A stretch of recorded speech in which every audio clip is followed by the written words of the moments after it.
Are you a Britney Spears investor? You invest in something because it seems like a great idea and you don't want to miss it. Then you lose all your money and say, oops, I did it again.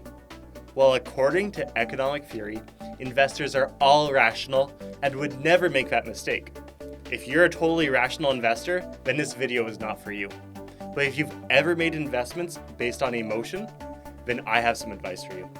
Hi, my name is Kovalchuk, and I'm an associate portfolio manager at Claret Asset Management. If you've ever bought or sold stocks, there's a chance you may have done so based on feelings and emotions, rather than cold, hard evidence. This is where the study of behavioral finance comes into play. This is a study of why people do things which are not always rational.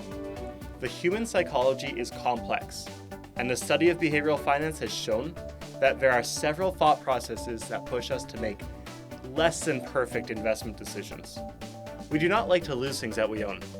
We tend to become extremely attached to objects in our possession and feel anxious to give them up. Ironically, the more we have, the more vulnerable we are. Having accumulated wealth implies that we have more to lose than to gain. This brings us to our first behavioral finance concept of loss aversion. Loss aversion is like visiting your financial advisor with the goal of building wealth and walking away with an insurance policy.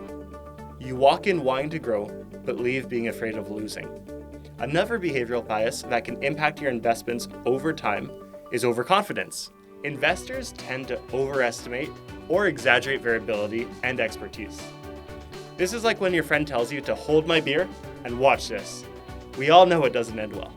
In investing, this can be seen by someone who believes in their ability to time the market, which may cause them to trade too often or at precisely the wrong time.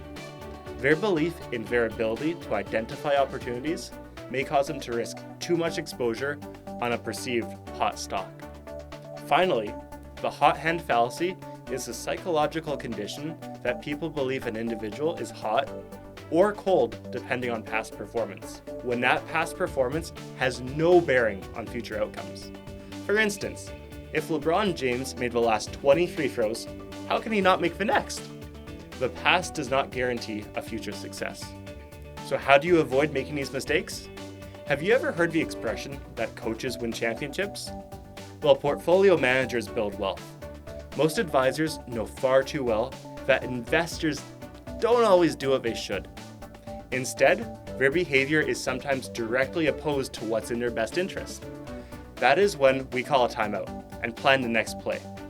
When was the last time your advisor called a timeout to make a plan and win the championship? Do you see yourself in the last minute of the third period or bottom of the ninth? Maybe at the 2-minute warning. Now is the best time to call us and start making sure that you're making the right choices.